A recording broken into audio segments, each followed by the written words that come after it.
Loose connection থাকার কারণে হয়তো এখানে স্পার্ক হয়ে আগুনটা লেগেছে।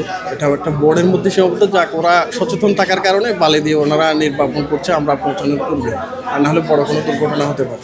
লুজ কানেকশনগুলো চেঞ্জ করার জন্য বলা হচ্ছে, এখন কোনো সমস্যা নেই। এই আওয়াজটা কিন্তু আমরা মনে করছি যে বাইরে তার সবার অফিসে মানে কোনো বাইরে রুটি কাটায় মানে একটা ট্রান্সফরমার কোথায় উঠছে মনে সে ধরনের ভাব করছে, কিন্তু আমরা বাইরে অফিস থেকে বাইরে দেখছি একটা সদর থানার মধ্যে ধোঁয়া কালো।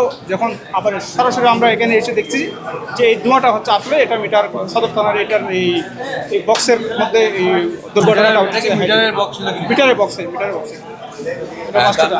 কিন্তু কিভাবে সূত্রপাত হচ্ছে সেটা কিছু জানি না, কিন্তু আমরা এসে দেখতেছি আগুন ধাওয়া ধাওয়া করে জ্বলতেছে এবং প্রত্যক্ষদর্শীরা এবং সদর থানার কনস্টেবলরা যারা আসে এখানে ভালো দ্রুত ভালো কেউ পানি মারা দেখার দৃশ্যটা নিয়ে ভালো মারার কারণে সেটা অন্ততপক্ষে ওই যে আগুনটা নেমে যায়। সেই বিষয়টা কোনো হতাহত এবং আমি জানতে পারিনি, কিন্তু বিষয়টা আমি কোনো এখানে আঘাতপ্রাপ্ত কোনো লোকজন হয় নাই এখানে আমরা মনে করছিলাম, কিন্তু বাহিরে থানার ভিতর মধ্যে গোটা জানে। এখন বাহিরে এসে থেকে তারা দেখছি যে এটা থানার মধ্যে থানার একটা মিটার বক্স আছে, এটা ওভারলুটের কারণে সবাই এটা বাস্ট হয়ে গেছে মনে হয় আমার এই বিষয়।